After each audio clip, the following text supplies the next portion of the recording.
ठीक है, अभी तक अपन ने देख लिया था कि कार्बोहाइड्रेट्स जो होते हैं मोनोसेक्राइड्स, ऑलिगोसेक्राइड्स, पॉलीसेक्राइड्स में किस प्रकार से उनकी संरचना उपस्थित है।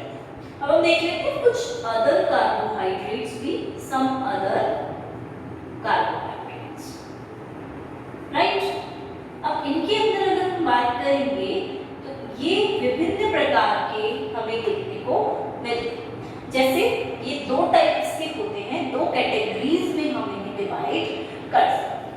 पहली कैटेगरी आती है हमारी म्यूकोपॉलीसेक्राइड्स, ठीक है, म्यूकोपॉलीसेक्राइड, जिसका मतलब साफ साफ ये हुआ कि ये किससे मिलकर बन रहे हैं। ये जो कंपोनेंट्स हैं ये हमारे अमीनो शुगर से, अमीनो शर्कराएं जो होती हैं उनसे, प्लस यहाँ पे हम बात कर सकते हैं ग्लूकुरोनिक एसिड जो होता है,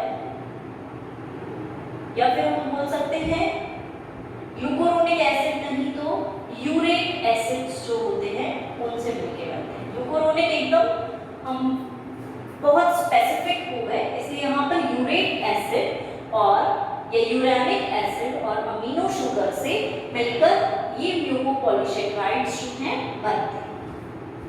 ठीक, दूसरी बात जब हम करते हैं तो इन्हें हम विभिन्न कैटेगरीज में डिफरेंट अलग अलग तरीके से इनके एग्जांपल्स भी हम देते हैं। जैसे नंबर 1 एग्जांपल की बात करते हैं तो हो गया हमारा हाइलुरोनिक एसिड, हाइलुरोनिक एसिड, ठीक है, इसका नाम बहुत सुना होगा। ये कहाँ उपस्थित रहता है, जो हमारे इंटरस्टिशियल स्पेसेस होती है, ठीक है, इंटरस्टिशियल स्पेसेस होती हैं, इंटरसेल्युलर स्पेसेस होती हैं, वहां पर ये पाए जाते हैं हाइलुरोनिक एसिड, ठीक है। उपस्थिति हमें पता चल गई कि ये कहाँ पे उपस्थित है। दूसरी बात अगर हम करते हैं इसकी तो ये मिलकर बनता है किससे, एन एसिटाइल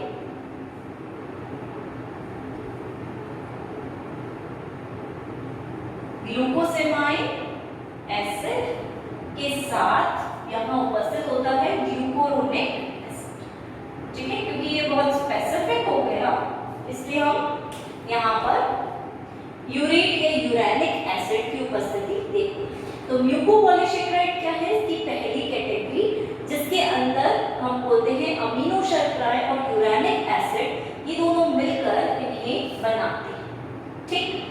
दूसरी बात, इनके विभिन्न एग्जाम्पल्स भी होंगे, तो उन एग्जाम्पल्स की जब हम बात करते हैं तो पहला एग्जाम्पल आता है हमारा हाइलुरोनिक एसिड का, जो कि हम बोलते हैं कहाँ उपस्थित रहता है, इंटरसेल्युलर जो स्पेसेस हैं वहां पर ये पाया जाता है, ठीक है, वहां पर इसकी उपस्थिति देखी जाती है। और ये एन एसिटाइल ग्लूकोसेमिन एसिड के साथ ग्लूकुरोनिक एसिड, ये दो सब यूनिट हैं, ये दो इकाइयां हैं जो दोनों मिलकर आपस में एक प्रॉपर हाइलुरोनिक एसिड का संरचना को बनाते हैं, उसके स्ट्रक्चर को बनाते हैं, राइट। और ये सारे सब यूनिट्स एक दूसरे से लिंक्ड होंगे और पूरा हाइलुरोनिक एसिड को फॉर्म करते हैं। तो इस तरह यहाँ पर इनकी उपस्थिति देखी जाती है। दूसरा एग्जाम्पल जब हम बात करते हैं, पहला हुआ हाइलुरोनिक एसिड, दूसरा होता है कॉन्ड्रोइटिन सल्फेट,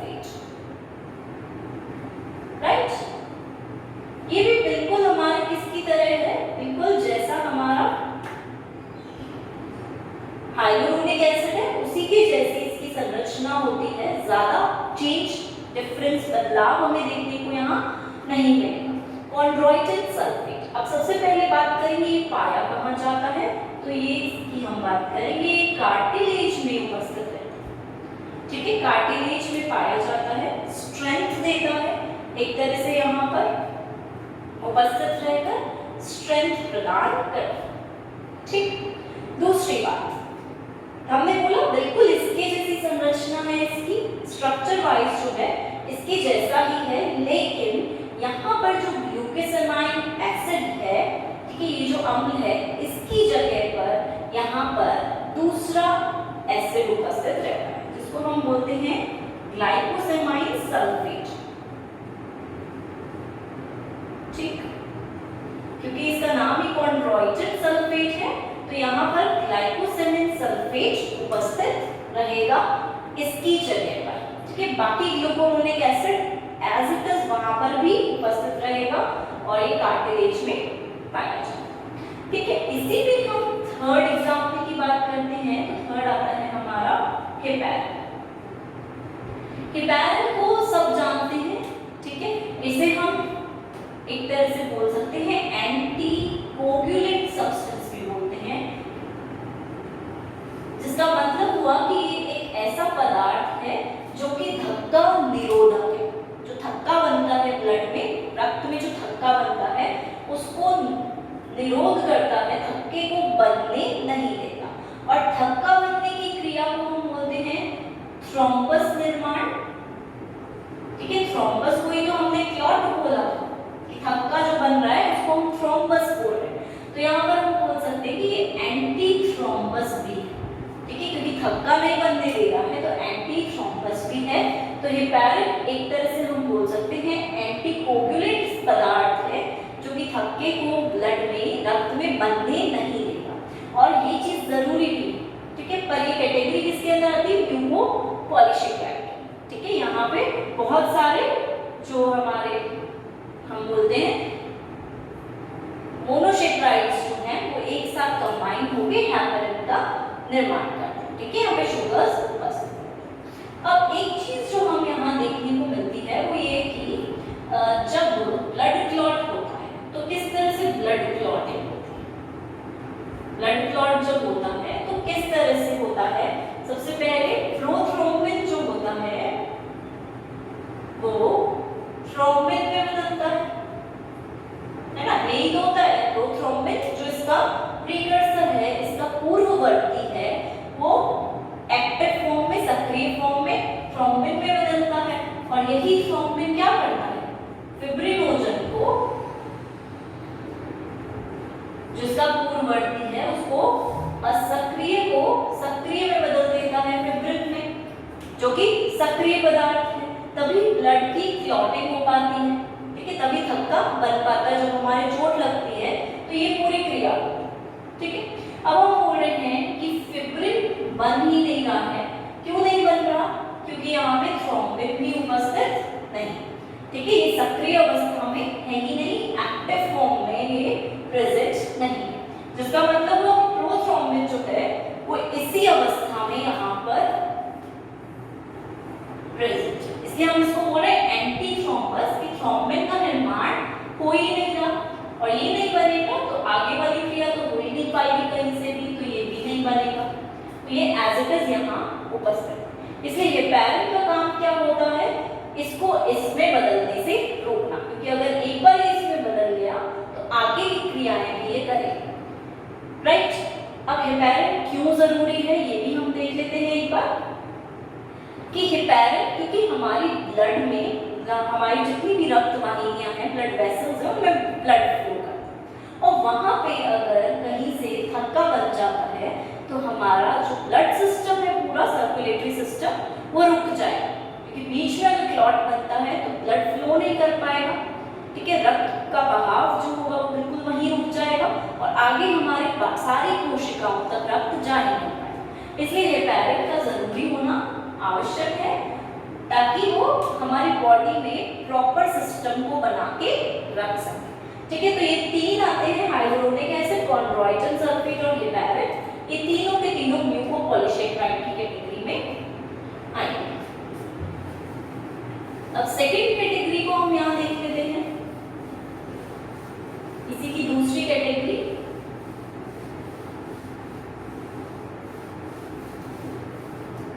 एक तो हम म्यूकोपॉलीसेकेराइड, दूसरा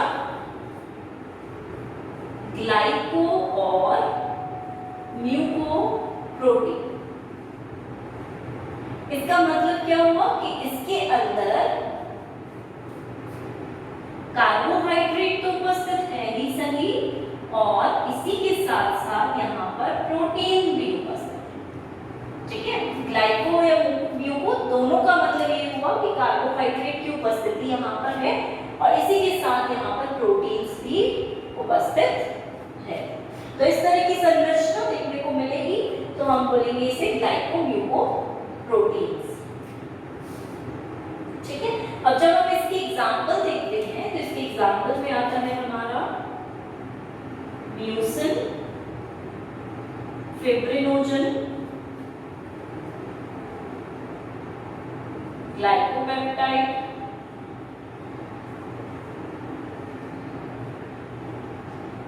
mucin, fibrinogen, glycopeptide, gamma globulin, ओवोएल्ब्यूमिन,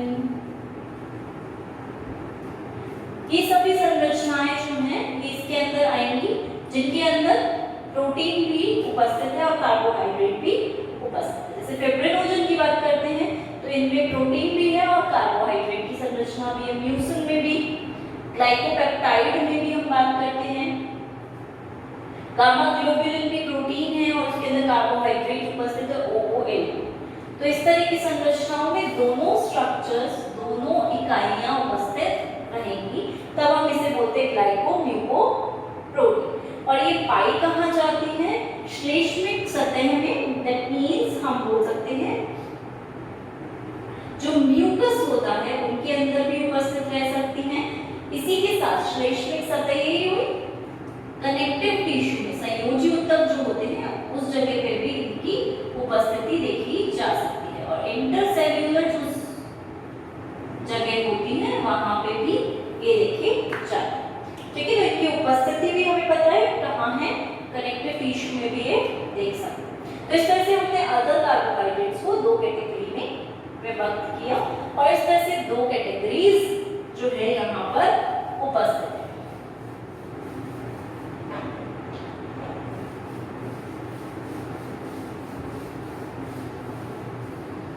ठीक, अब दूसरी बात करते हैं हम कार्बोहाइड्रेट्स के महत्व की। That means importance of carbohydrates, कि क्या इंपॉर्टेंस है कार्बोहाइड्रेट्स का। ठीक है, इनका महत्व क्या हो सकता है। सबसे पहले हम बात करते हैं कार्बोहाइड्रेट के महत्व में कि ये स्ट्रक्चरल यूनिट, संरचनात्मक इकाई की तरह कार्य करते हैं। ठीक है, स्ट्रक्चरल यूनिट की तरह, संरचनात्मक इकाई की तरह कार्य करते हैं, जिसका एग्जाम्पल हो सकता है सेल्यूलोज, क्योंकि ये कहाँ उपस्थित रहता है? प्लांट्स की सेल वॉल। ठीक है, और उन्हें एक संरचना दे रहा है, तो स्ट्रक्चर के वे में ये वहां पर उपस्थित रहेगा और संरचना प्रदान करेगा। तो ये इसका महत्व हो गया कि कहाँ यूज आ रहा है। ठीक है, दूसरी बात करते हैं तो हम कार्बोहाइड्रेट्स को एज अ फ्यूल मान के चलते हैं, ईंधन की तरह मान के चलते हैं कि जब भी हमें एनर्जी की नीड होगी तो हम कार्बोहाइड्रेट्स ले लेंगे और हमें एनर्जी मिल जाएगी। तो फ्यूल की तरह कार्य करता है। थर्डली हम मान के चलते हैं फ्यूल की तरह है तो एनर्जी गिविंग है, एनर्जी यील्डिंग है, तो एनर्जी प्रोवाइड करता है, ऊर्जा हमें देता है। ठीक, तो इसलिए हम मान के चलेंगे यहाँ पे कि ऊर्जा मिलती है हमें कार्बोहाइड्रेट्स की ब्रेकडाउन से, हमें वहां पर एनर्जी मिलती है। हम डायरेक्ट जब ले रहे हैं तो भी हमें एनर्जी मिल रही है। ठीक है, फोर्थली अगर हम बात करें तो हम देखते हैं ये अलग अलग पदार्थों में जो हम खाते हैं सब्सटेंसेस, उनमें अलग अलग पदार्थों में ये उपस्थित रहते हैं। जैसे अगर हम बात करते हैं मिल्क में, तो मिल्क में हमें देखने को मिलता है लैक्टोज। शुगर की बात करेंगे तो शुगर में दिखता है हमें क्या? सुक्रोज। ठीक है, पल्सेस की बात करेंगे दालों की, तो उसमें हमें दिखता है माल्टोज। तो ये अलग अलग अवस्थाओं में यहाँ पर प्रेजेंट रहता है। तो इस तरह से हम बोल सकते हैं कि ये अलग अलग जो हमारे भोज्य पदार्थ हैं उनमें उपस्थित है। अब दूसरी बात हम करते हैं, ये एंटी कोगुलेशन में भी काम आता है।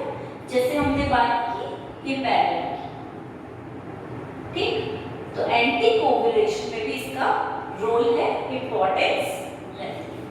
ठीक है, धक्का नहीं बनने देता, क्लॉट नहीं बनने देता रक्त। दूसरी हम बात करते हैं स्टोर्ड फूड की तरह, संचित पदार्थ की तरह भी ये कार्य करता है।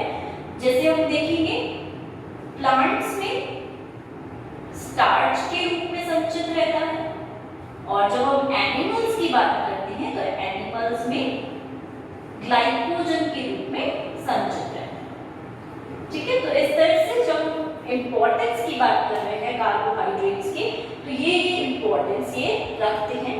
और जब हम नॉर्मली बात करेंगे तो ये सारे इसकी क्या है, महत्व है कि किस तरह से ये हमारे लिए यूजफुल है। ठीक है, हम और भी अपने हिसाब से इसमें ऐड ऑन कर सकते हैं जैसे हम चाहें।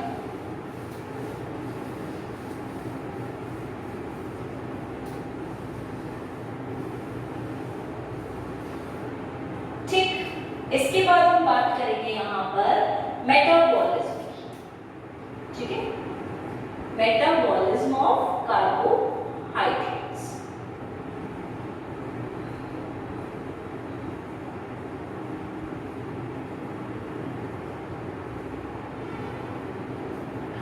ठीक है, कार्बोहाइड्रेट्स का जो मेटाबॉलिज्म है दो प्रोसेसेस पर डिपेंड करता है। पहली बात तो हम कहेंगे कि यहाँ पर रासायनिक क्रियाएं होती हैं, केमिकल रिएक्शंस होते हैं, और इसी के साथ हम यहाँ बात कर सकते हैं कि जो ऊर्जा है वो भी स्थानांतरित की जा रही है।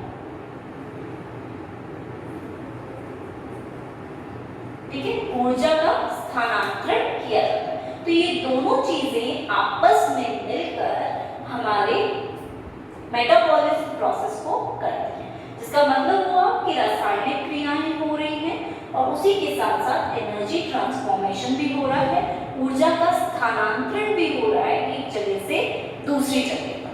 ठीक, तो इसे हम बोलेंगे उपापचय कार्बोहाइड्रेट। और एनर्जी जब हमें चाहिए तो एनर्जी की नीड जब भी हमें होती है उस टाइम पे ये क्रियाएं होती हैं।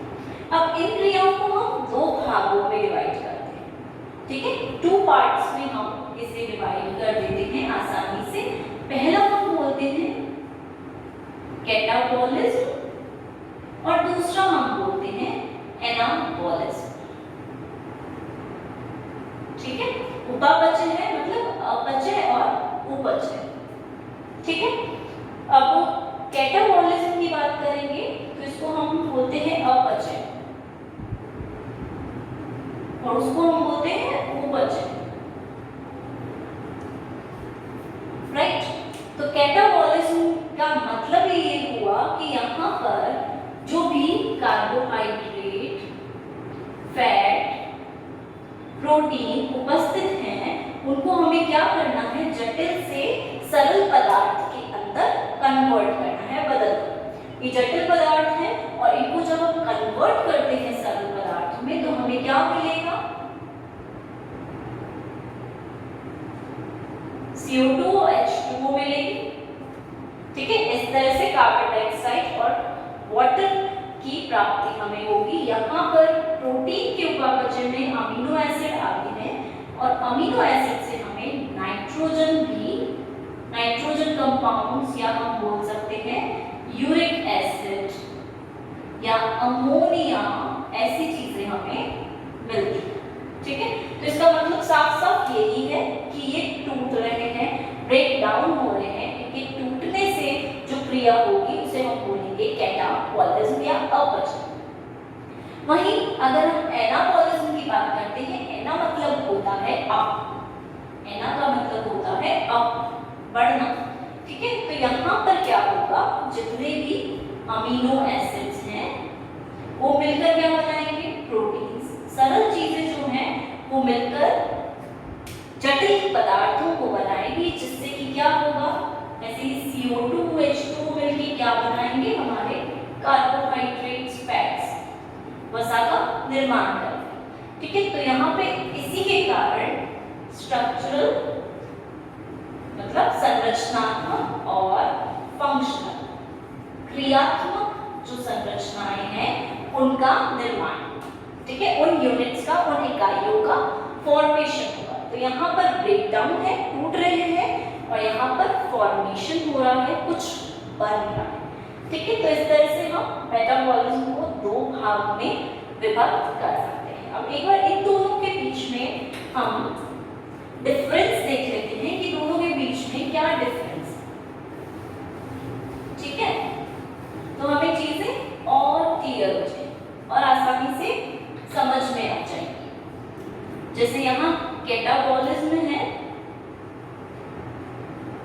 अपचय है, और यहाँ पे एनाबॉलिज्म है जिसका मतलब हुआ उपचय। ठीक, पहली बात हमने यहाँ करी कि कैटाबॉलिज्म में कॉम्प्लेक्स सब्सटेंसेस से, जटिल पदार्थों से सरल पदार्थ, सिंपल सब्सटेंसेस मिलते हैं।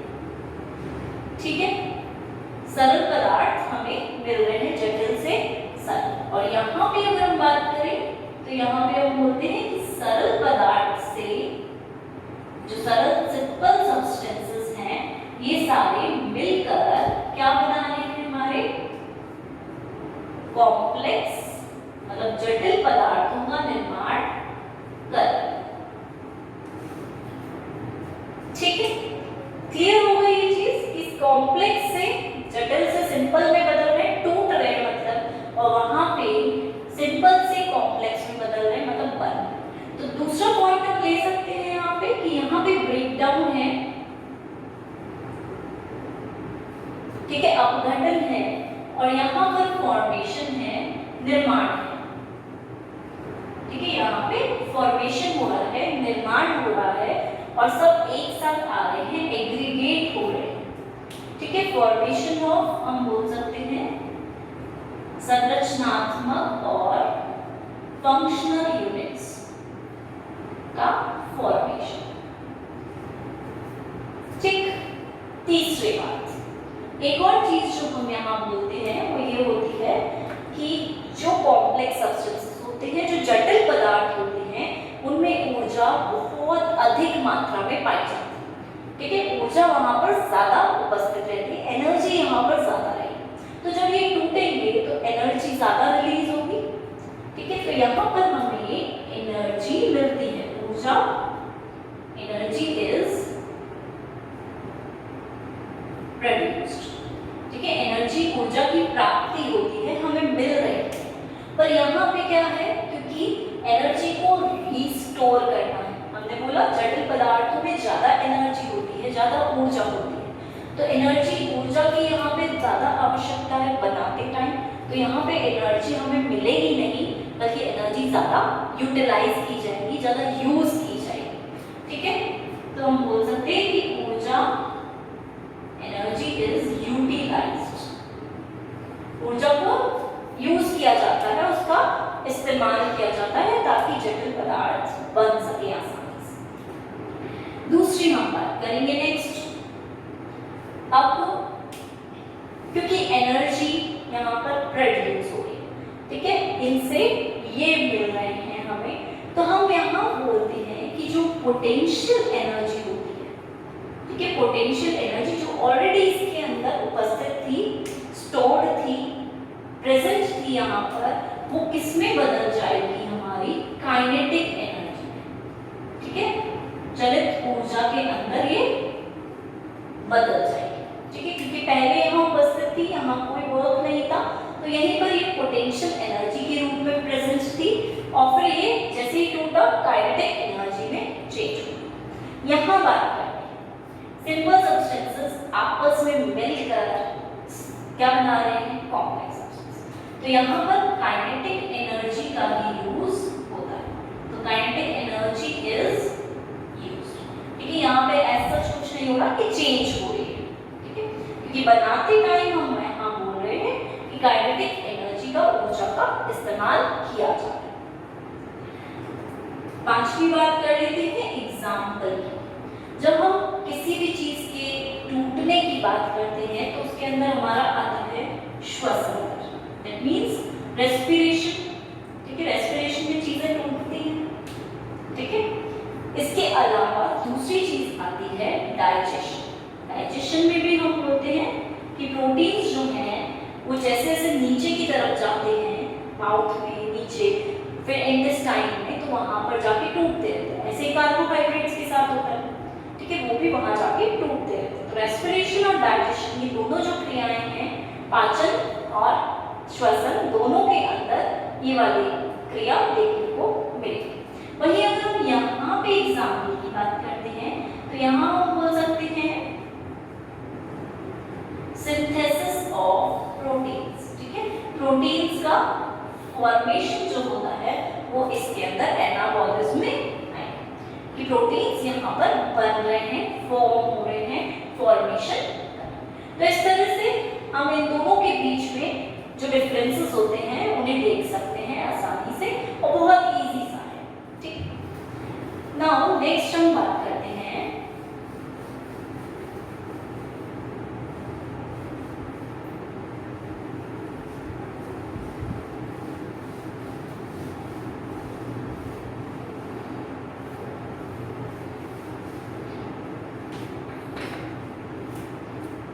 इन डिटेल ही देख लेते हैं हम कैटाबॉल्स,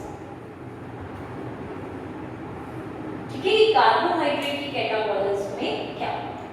पहली बात करते हैं हम कार्बोहाइड्रेट्स की, तो इनको हम मान के चलते हैं कि इनका जो एम्पिरिकल फॉर्मूला है वो इस प्रकार से, ठीक है। मिलके किस किस से बनते हैं? CH।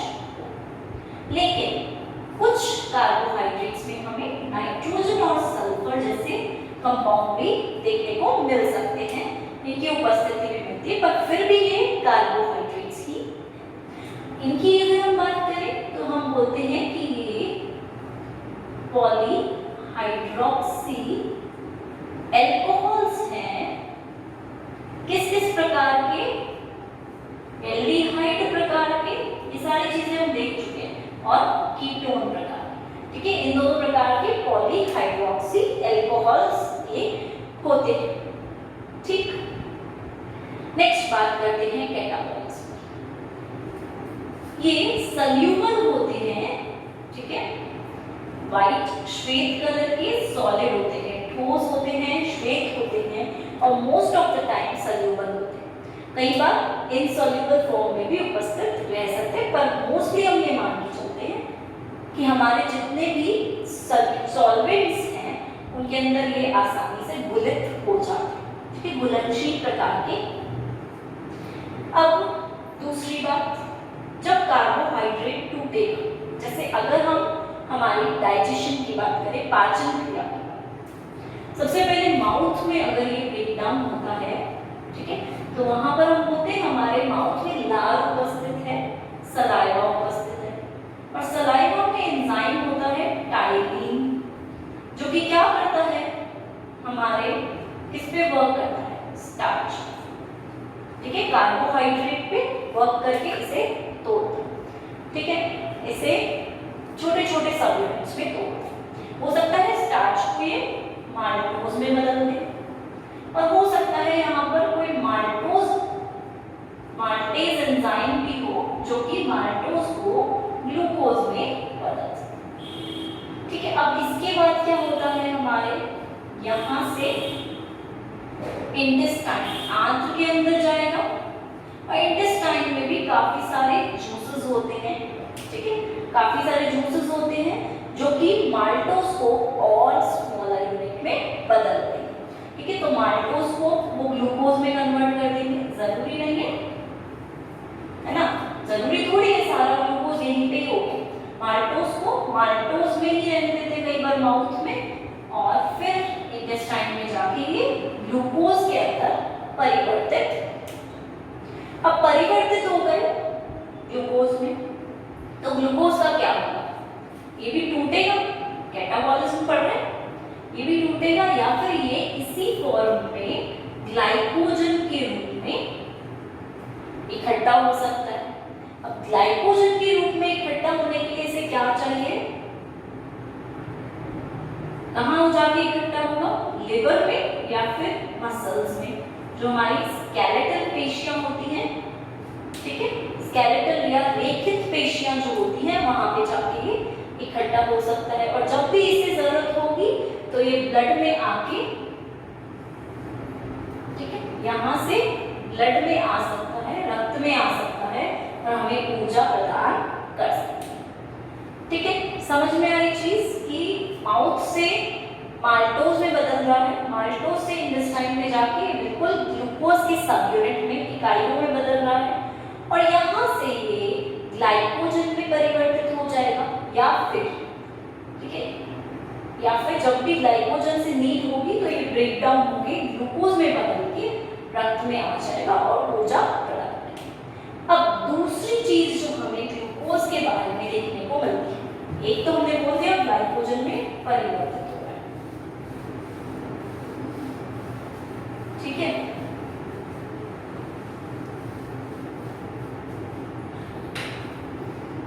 तो हम बोल सकते हैं कि ग्लूकोज के बॉडी में 3 प्रकार के फंक्शन हो सकते हैं कि पहला ये ग्लाइकोजन में बदल रहा है, ठीक है, ग्लाइकोजन के रूप में स्टोर हो रहा है, और जब भी नीड होगी तो ब्लड में आके एनर्जी या ऊर्जा दे सकता है, ठीक है। दूसरा, डायरेक्ट ग्लूकोज भी हमारे ब्लड में रहता है और एनर्जी देता है, ठीक है, और ग्लाइकोजन के रूप में कहाँ इकट्ठा होगा, लिवर या फिर मसल्स, स्केलेटल मसल्स, रेखित पेशियों। और तीसरी इसकी कार्य ये होगा कि ये फैट्स और प्रोटीन, फैट्स और प्रोटीन का जो फॉर्मेशन होता है, उपापचय क्रिया होती है, मेटाबॉलिज्म होता है, उसमें इसका यूज किया जा सकता है, ठीक है। तो इन दोनों के फॉर्मेशन में या इन दोनों के ब्रेकडाउन में ग्लूकोज एक इम्पॉर्टेंट रोल प्ले कर सकता है, कार्बोहाइड्रेट जो है, ठीक है। कई बार हम देखेंगे कि प्रोटीन के साथ भी कार्बोहाइड्रेट एक अटैच रहता है, ठीक है, जैसे हमने बोला ग्लाइकोप्रोटीन, ठीक है, तो उस टाइम में भी ये जो है ये मेटाबॉलिज्म में, उपापचय में कार्य करता है। तो 3 फंक्शन हमने ग्लूकोज के वैसे देखे। अब हम बात करते हैं कि ग्लूकोज के ब्रेकडाउन से हमें क्या मिलेगा, कार्बन डाइऑक्साइड और वाटर, ठीक है, ये दोनों चीजें मिलेंगी। अब इसके ब्रेकडाउन में हम मान के चलते हैं कि ऑलमोस्ट 30 स्टेप्स जो होते हैं वो हमें देखने को मिल सकते हैं, ठीक है, कि ये ब्रेकडाउन हो रहा है ग्लूकोज, तो उसमें हमें 30 स्टेप्स देखने को, 30 पद देखने को मिल सकते हैं। और ये जो पद हैं इनमें क्या होगा, एक तो सब्सटेंस होगा और इन्हीं के साथ एक क्या होगा, एंजाइम उपस्थित रहेगा, ठीक है। उसी एंजाइम की उपस्थिति में ये आगे की तरफ अलग अलग पदार्थों में बदलता रहेगा और एक चेन में क्रियाएं करता रहेगा, रिएक्शन जो होगी वो एक चेन में चलती है। तो ये बदलने के लिए हम बोलते हैं 4 स्टेप हो सकते हैं। पहला ग्लाइकोलाइसिस, ठीक है, इनको हम पढ़ेंगे डिटेल। दूसरा ऑक्सीडेटिव डीकार्बोक्सिलेशन। तीसरा क्रेब्स चक्र या क्रेब्स साइकिल। और चौथा हमारा आता है ETS cycle, electron transport system.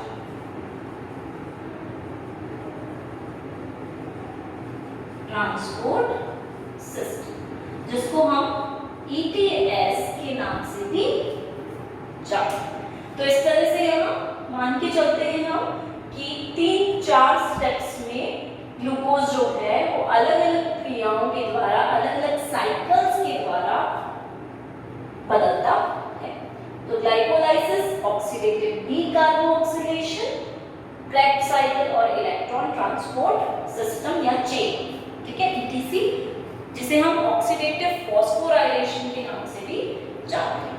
तो इस तरह से यहाँ पर कैटाबॉलिज्म होता है कार्बोहाइड्रेट्स, और इनको हम डिटेल में पढ़ेंगे कि ये कैसे होते हैं, क्या क्या इनके अंदर होता है। चारों साइकिल्स देखेंगे।